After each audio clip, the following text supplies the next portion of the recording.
The Great Conjunction in Daniel 8. This rare planetary alignment will involve Saturn and Jupiter. During the Great Conjunction of 1603, Johannes Kepler theorized that the star of Bethlehem might have been the occurrence of a Great Conjunction.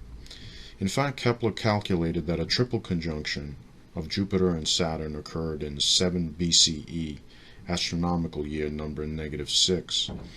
Conjunctions of Jupiter and Venus occur every 20 years, but the Great Conjunction that will occur on December 21st, 2020, is believed to occur every 2 or 4,000 years. This Great Conjunction will place Jupiter and Venus just 0.1 degrees distance from each other from the viewer's perspective on Earth. Even more astounding is that this great planetary alignment will occur within the constellation Capricornus. Capricornus is a Latin name which translates to horned goat. And it's named the horned goat because if you connect all the major stars within this constellation, it forms the shape of a horn. So what does this have to do with Daniel chapter 8? Now Daniel 8 states, "As I was reflecting, a he-goat with a prominent horn on its forehead suddenly came from the west, across the whole earth without touching the ground. It approached the two-horned ram I had seen standing by the river, and rushed towards it with savage force. I saw it attack the ram with furious blows when they met, and break both its horns. It threw the ram, which had not the force to withstand it, to the ground, and trampled upon it, and no one could rescue it from its power. The he-goat became very powerful, but at the height of its power the great horn was shattered, and in its place came 4 others, facing the 4 winds of heaven. Out of one of them came a little horn which kept growing towards the south, the east, and the glorious country. Its power extended to the host of heaven, so it cast truth to the ground, and some of the host and some of the stars, and trampled on them. It boasted even against the prince of the host, from whom it removed the daily sacrifice, and whose sanctuary it cast down, as well as the host, while sin replaced the daily sacrifice. It cast truth to the ground, and was succeeding in its undertaking. I heard a holy one speaking, and another one said to whichever one it was that spoke, How long shall the events of this vision last concerning the daily sacrifice, the desolating sin which is placed there, the sanctuary, and the trampled host? He answered him, For 2,300 evenings and mornings, then the sanctuary shall be purified. Now Daniel received this vision while he was serving the Persian king Belshazzar at the fortress Susa near the river Ulai and in the province of Elam, which the province of Elam in modern terms is in modern-day Iran, somewhere around the area of Basra, Iraq, right on the border between Iran and modern Iraq. Daniel was a young man when the Babylonians had conquered Israel and the city of Jerusalem fell to the Babylonian army under Nebuchadnezzar as ruler in 586 BC. The Babylonians were later conquered by King Cyrus, who ruled the Median-Persian Empire, which began in 538 BC. In fact, the Babylonian king Belshazzar was killed in 538 BC, that very night that Cyrus took Babylon, and Babylon became part of the Persian Median Empire. The Bible records the Jewish exiles remained in Babylon for 70 years after the fall of Jerusalem in 586 BC. In fact, the Bible records that it was the Median Persian king Cyrus who later decreed that the Jewish exiles could return and begin the rebuilding of the temple of worship to the Lord. This process of restoration of Israel would begin with the building of the altar somewhere around 515 BC, and then the building of the walls of Jerusalem by Nehemiah in 444 BC, and later the arrival of Ezra, who served under the Persian king Artaxerxes.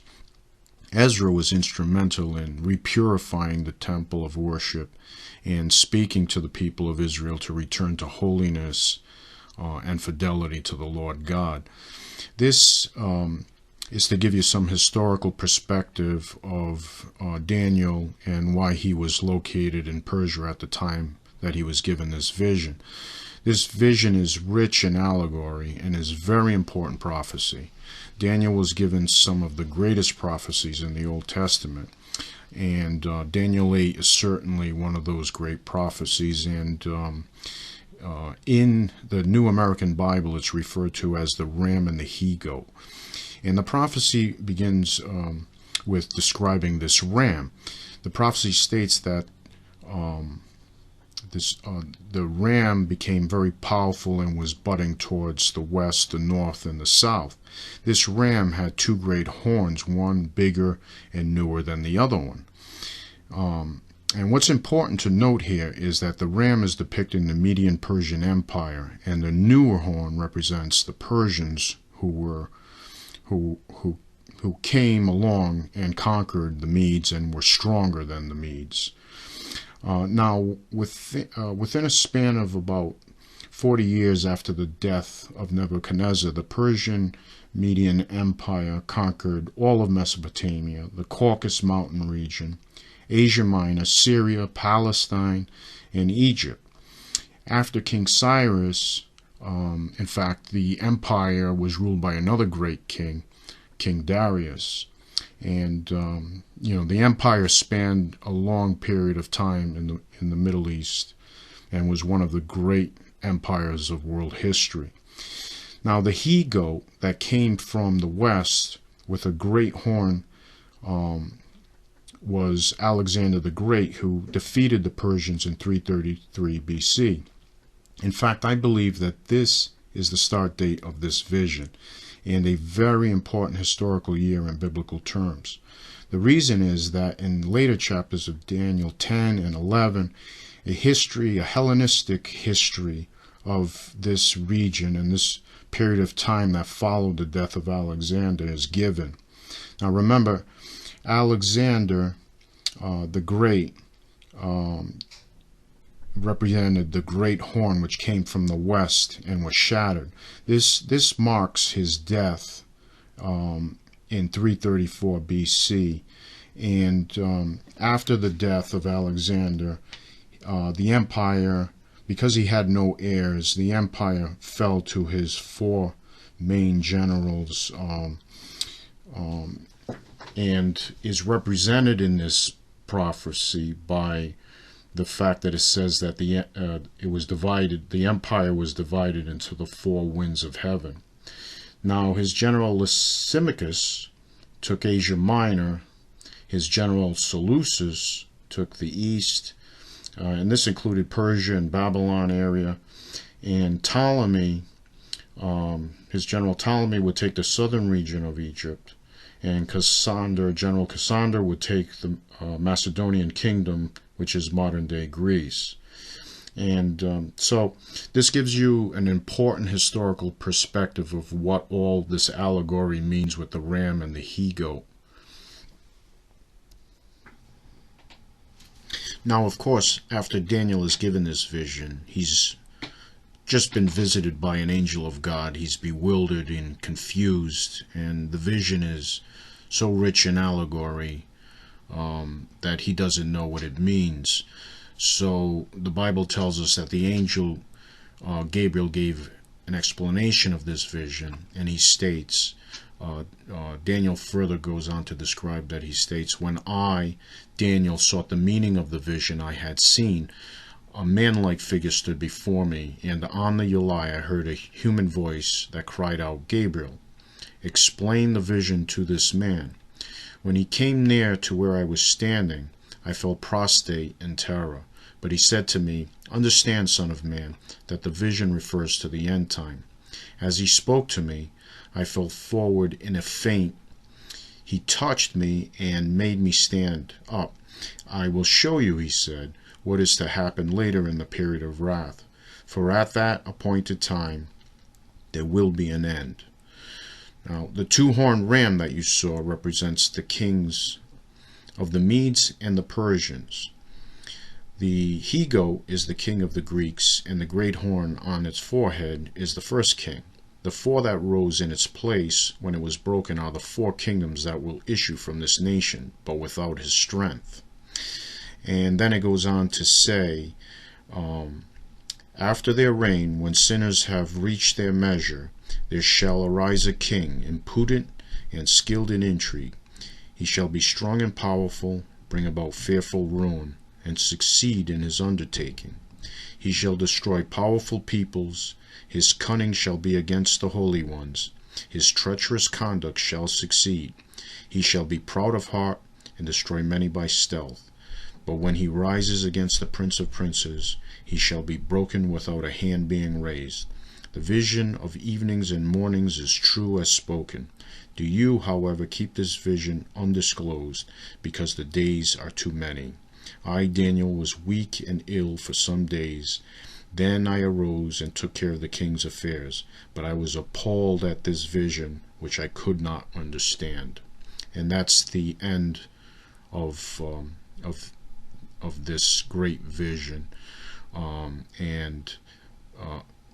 We can dive into what all this means from the point of view that who is the man that is instructing Gabriel to explain this vision to Daniel. I believe that man is the Lord Jesus Christ that has accompanied the angel Gabriel, and or possibly the archangel Michael, who had to fight Satan in order to give this vision. In a different passage of the Bible, it states prior to this vision being given that Satan had blocked the angel from coming to give this vision to Daniel.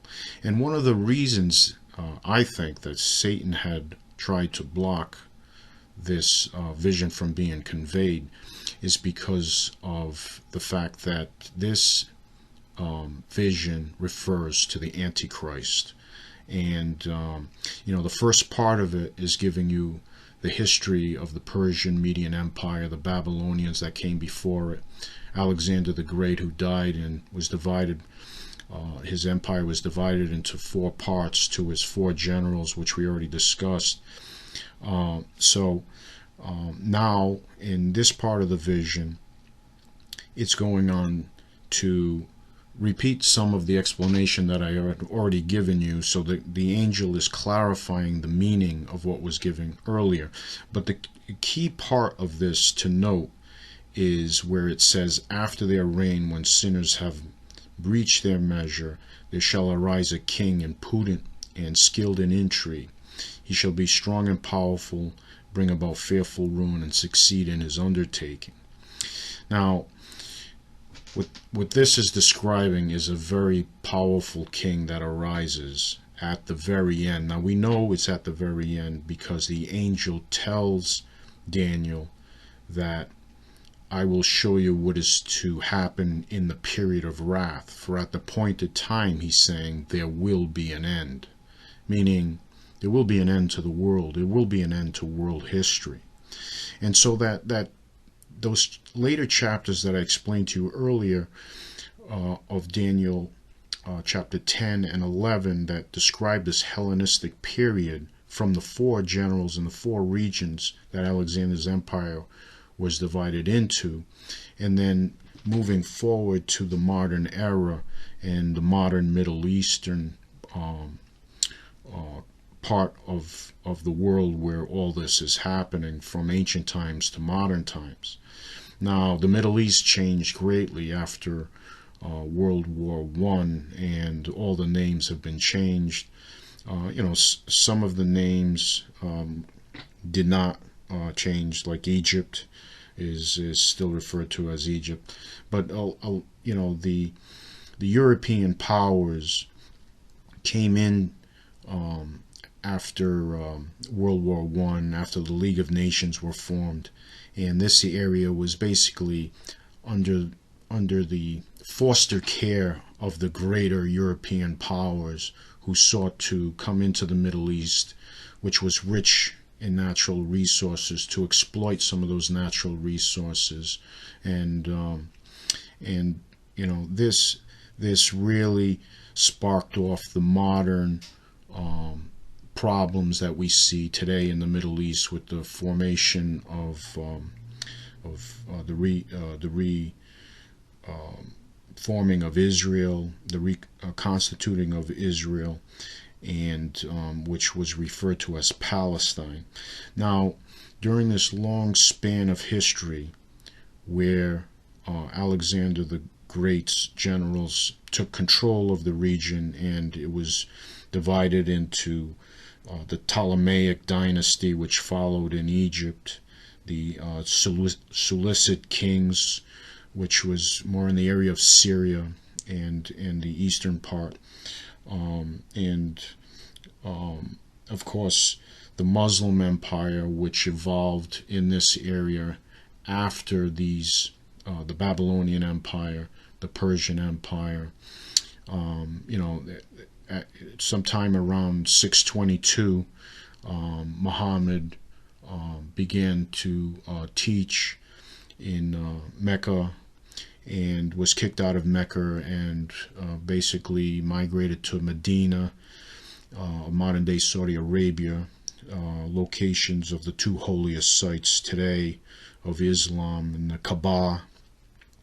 So, this area in modern day, where we see all the modern problems and all the jihadists that are congregating in this area and resent Western infiltration and influence in this area. This is all a hangover from after World War I, of the colonial period, where they resented the fact that the colonial powers of Europe came into the area and took control over the area. And we see all the problems that ensued. And they got even more complex after World War II. The two main powers that were involved in this area all the way up until the early 1960s and beyond was France and Great Britain. Controlled a lot of this territory. And, this goes all the way into the Balfour Declaration. And later the founding of Israel in 1948, and the Arab resentment of the Jews coming back into the land of Israel. And so this gives you the overarching perspective and the large historical span of time that this prophecy covers, from ancient times all the way to modern times. And now that you have the greater understanding of why this refers to the end time and why it refers to the Antichrist and what the history is of the region, we can start to dissect some of the more interesting parts of this prophecy and connect it into the modern world. And we'll do that very shortly. But before we do that, we need to discuss the period of time following the Hellenistic period after the death of Alexander the Great. Around 200 BC, another great world empire was rising, and this would be the Roman Empire. The Romans would eventually conquer all of Europe, Africa, Egypt, and the whole region of Asia Minor, as well as Greece itself. The Roman Empire was the most powerful of the ancient empires and spanned vast territory. In fact, its empire was so vast that the Emperor Constantine built a new city in the east called Constantinople, which was located in modern-day Istanbul, Turkey. And this can be seen on the map. If you look at the map of the Roman Empire, you can see why Constantine built this great city, which is strategically located at the crossroads of the East and the West. Today, this is one of the most important strategic areas for world powers. The Russians, for example, need to get access through that narrow strait called the Bosphorus, which connects the Black Sea with the Sea of Marmara, the Aegean, and the Mediterranean. This strait is so vital for the Russian Federation to navigate its ships from the Black Sea, which abuts the southern end of Russia, In fact, recent taking of Crimea expands their southern military capabilities and allows them access to world trade and enables them to project military power into the Mediterranean. The modern treaty that controls access to this strait is the 1936 Montreux Convention and gives the Republic of Turkey control over warships entering the strait, but it also guarantees the free passage of civilian vessels in peacetime. This is why Turkey is such a strategic ally for NATO, as well as an incentive for the Russians to keep good relations with the Turks in order that they can get their warships through this strait. The loss of this access would force the Russians to rely on seaports in the northwest, which freeze during the winter time. What you must understand about Turkey is that it was once headquarters to the Ottoman Empire. Many theologians believe that the Antichrist will come from Europe because the power of the Antichrist, recorded in Revelation 13, states that it is a beast with 7 heads, 10 horns, and diadems placed on the horns. Now, many believe that the 7 heads represents the 7 hills of Rome, so it's identified as Rome. And the horns are the powers that evolved, or the countries that evolved after the collapse of Rome. And this has a great deal of merit. However, I believe it's not fully understood. So, we can discuss much about Revelation 13, but I don't want to get sidetracked into another great prophecy. However, this prophecy does state that this Roman power, which is depicted as I stated, the beast with 7 heads and 10 horns, supports the power of evil and the Antichrist in the end times. Another chapter of Revelation, chapter 2, further supports the notion that the very throne of evil is located in modern Turkey in the ancient city called Pergamum. Now, this is indicated in Jesus' warning to this early church, and this is all part of the warnings to the 7 churches that is given in the very beginning of the book of Revelation. And Pergamum is singled out, and Jesus himself said that this is the very throne of Satan. And this vision was given to the Apostle John, who was exiled on the island of Patmos by the Romans sometime around 90 AD. Now, Pergamum was a Roman city located, as I stated, in modern Turkey, and it's a very ancient city that existed even before the Romans. Many theologians agree that the 7 heads on the beast is the great empires of the ancient world, namely Assyria, Babylon, Persia, the Medes, the Greeks, the Romans, and many believe that the last is modern Europe, the European Union, or possibly another power that arises in the Middle East, or it could even be both, because what we have to remember is that in another passage of Daniel, another chapter of Daniel, Nebuchadnezzar had the dream of the statue with all the world powers that would exist. And when he got to the legs of iron, which represents Rome, it had 2 legs of iron. I believe that this represents the East and the West. And we see that in history, that Constantine divided the Roman Empire in 330 AD into East and West. Rome remained the capital of Western Rome, and Constantinople became the new capital of Eastern Rome. For historians, however, Eastern Rome came to be known as the Byzantine Empire because the Romans called Asia Minor Byzantium. This created a disconnect, in my opinion, in the Roman history. Many historians regard the Ottoman Empire as the longest spanning empire from 1299, when the Caliphate began, that the Turks had adopted the Muslim Caliphate, and it spanned all the way to 1923 until they were forced to abdicate after World War I and dissolve the caliphate. And they made a move to become more Western at that time. However, Rome fell. What we need to know is that Rome fell in 476 AD in the West to the barbarian invasions, mostly because the western part of the empire was weakened by the shift of central Roman power to Constantinople by Constantine. Now, Constantinople did not fall to the Ottomans until 1453. Therefore, you could argue that the Roman Empire lasted for almost 1700 years.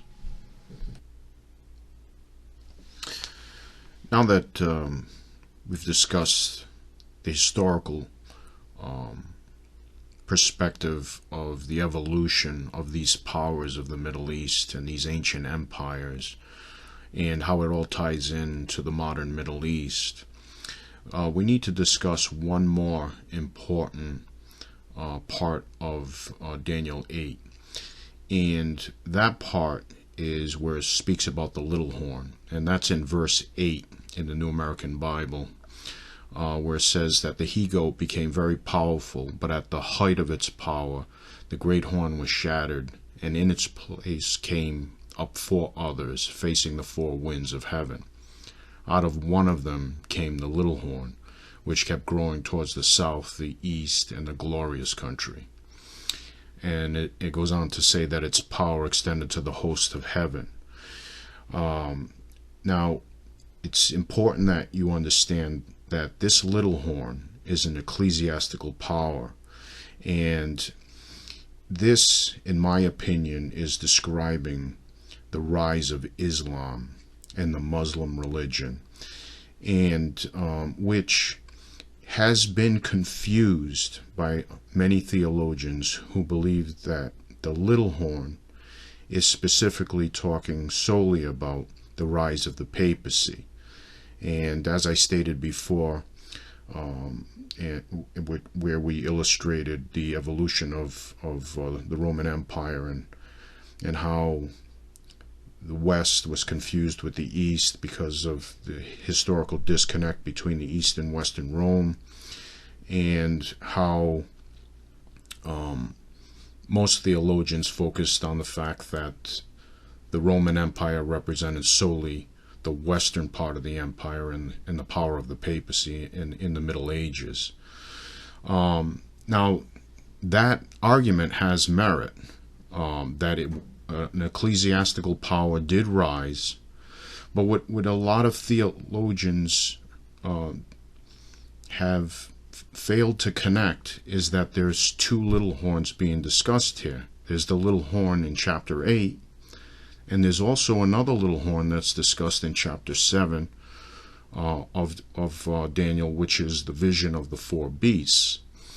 Now again, I don't want to get sidetracked and get into another great prophecy of Daniel 7, but it needs to be discussed how the little horn is also mentioned in Daniel 7, where it says, I was considering the 10 horns it had when it was describing the beast, when suddenly another little horn sprang out of their midst, and 3 of the previous horns were torn away to make room for it. Now, in my opinion, this is talking about Italy and what took place after the fall of Rome, where the barbarian tribes came in, mainly the Ostrogoths, seized power in Italy and controlled Italy for a span of time, before really Justinian, the Eastern Roman Emperor, came to the aid of the western part of the empire to liberate it. And basically power was handed over to the papacy sometime around 538 AD. But prior to that, the Ostrogoths controlled Italy, the Heruli, the Lombards. In fact, all the way up until 538, the papacy was making payments to the Lombards so that they wouldn't sack the city. And it was the power of the papacy that had saved Italy from the barbarians ravaging the countryside and ravaging the city of Rome. So there was a time period where they were just paying off the barbarians just to keep them at bay. But really the power was in the hands of these Germanic tribes that came in after the fall of the Roman Empire. But the eastern part of the empire, as we discussed, was still thriving in Constantinople. It was very powerful. It's just, because of the split that we discussed, the western part of the empire was forced to fend for itself until the power of the papacy grew, and then the Pope later got control of the Papal States, a gift from Pepin, and we can go on and on with that history, but what needs to be known is that little horn discussed in chapter 7 is a separate little horn, in my opinion, from the little horn in chapter 8. And the little horn in chapter 8, in my opinion, is describing the growth of the Muslim empire, because it's saying that it kept growing towards the south, the east, and the glorious country. Now we know that the Muslims took control of Palestine and took control of Jerusalem. They built the Dome of the Rock on the very foundations of the old temple site on Mount Moriah, which is the Temple Mount.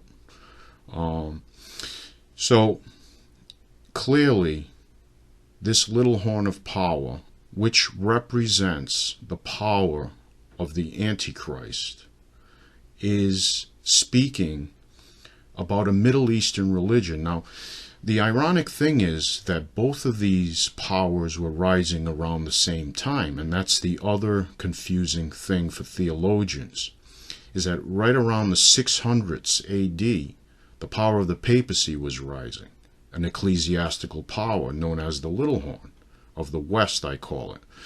The little horn of the East, spoken of in chapter 8, is speaking about another ecclesiastical power also rising, as we discussed when Muhammad began his teaching in 622. So you had two ecclesiastical powers rising, two religions that would be opposed to each other. Islam teaches that Jesus Christ was a great prophet, but was not the Son of God. And obviously, from the Christian perspective, this is not correct and is an apostasy to the true religion from the Christian perspective. From the Muslim perspective, is that Christ was merely a great prophet. And in fact, that's written right in their mosque, the Al-Aqsa Mosque, in the dome, known as the Dome of the Rock. So, I think it's very important that we identify this little horn. And if we are able to identify that little horn, we are able to identify the power of evil that rises and brings about the end of the world. And mainly, many other books in the Bible, Zechariah, for example, discusses in great detail that all the nations in the end time will be gathered against Israel. So Israel is at the center of and is the target of the Antichrist and the power of the Antichrist. And so I think it's important that we illustrate that here. And now, we're going to move on to tie this all together and what it all means and what this great conjunction is really telling us about what is happening right now and how this involves the power of the Antichrist. Before we tie everything together that we have discussed and how this conjunction that will occur on December 21st, 2020 all ties into Daniel 8 and the rise of powers, the description of the little horn of power, which represents the Antichrist, and how this all ties in to this astronomical alignment. I wanted to notate another astounding thing about this December 21st, 2020 date, and that is that on December 21st, 1620, 400 years ago to the day, the Pilgrims landed at Plymouth Rock. Now, they actually pulled into Plymouth Harbor on the 19th, but it took them a few days to disembark the ship and to make the onshore excursions, because they knew there were Indians and they were just being careful. So they actually pulled in on the 19th, but they didn't land onshore until December 21st, 1620. So I find that astounding. It's the 400th anniversary on the same day of the landing at Plymouth Rock. I just wanted to point that out. But how this all ties in is that many astronomers use programs to take astronomical alignments, and they can run them backwards. They can run the program backwards through time, and very accurately they can go into a time period and tell you what the sky looked like. It's astounding. So right around the time of Christ's birth, we know that this same alignment occurred. In fact, it may have been an even greater alignment, as Kepler pointed out, that it was a triple conjunction. He had calculated that Mars was involved in the alignment at that time, where Mars is in the sky, in the present sky that we have now, except for Mars is more in the direct eastern sky, and the conjunction that's occurring between Venus and Jupiter is moving ever closer every day as we approach December 21st. It can be seen in the southern hemisphere. It's actually occurring and that's why we mentioned Capricornus, which means the great horn, or the goat horn. Now, we just went through Daniel 8, which speaks about all these Hellenistic wars in this time period involving and the allegory of the great horn that came from the west and smashed the ram with the two horns, and we already discussed what all that means. But you know, the he goat represented with the great horn represented Alexander the Great, as we already mentioned, coming from the west.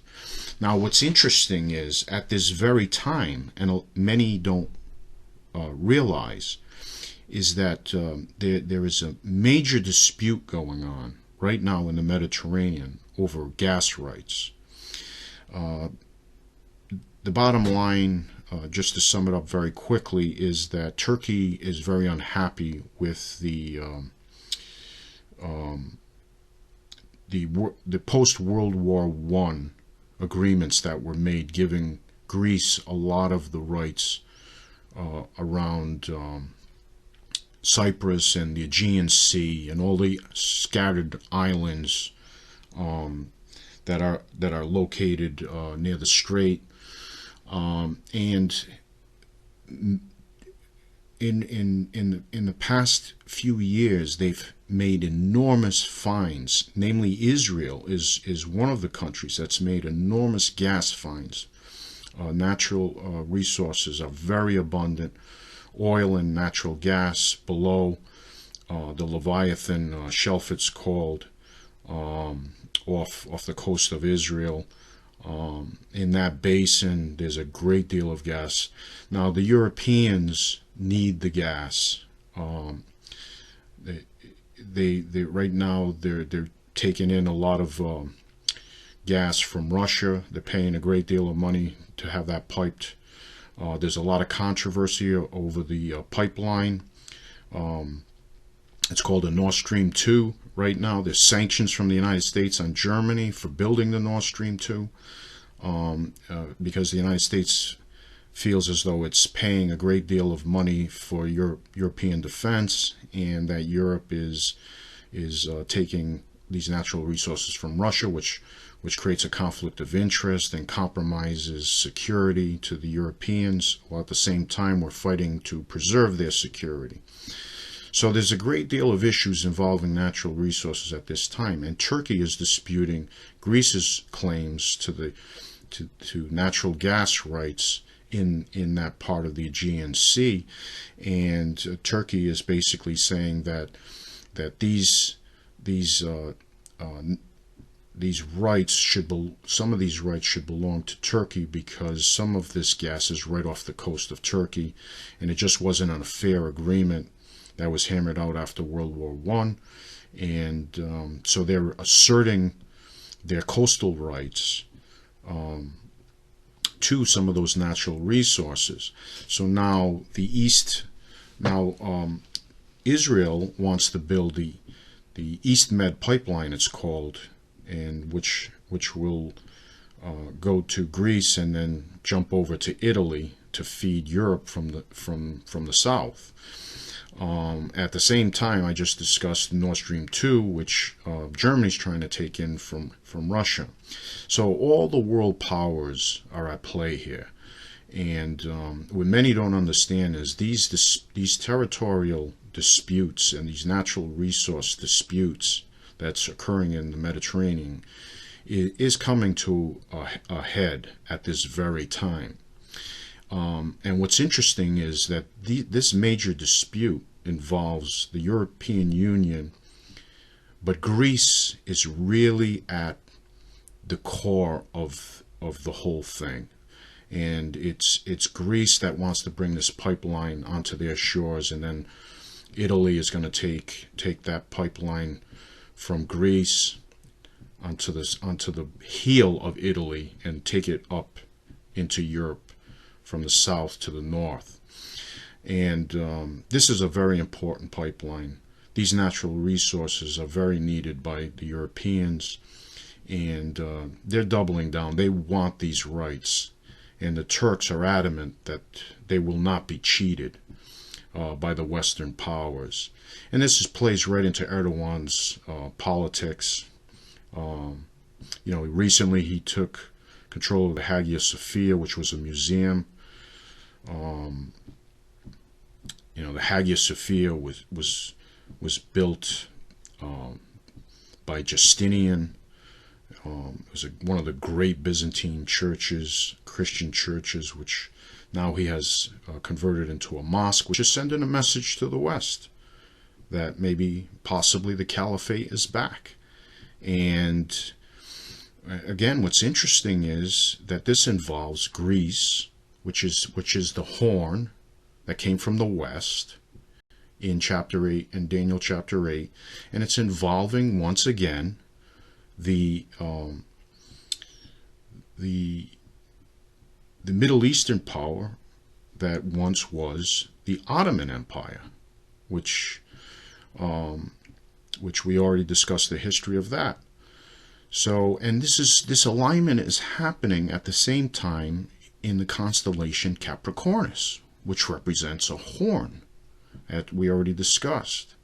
I just find it all very intriguing, and I wanted to put it out there, and because I didn't want this to be missed. This is a great conjunction, and I wanted everybody to understand what it all means.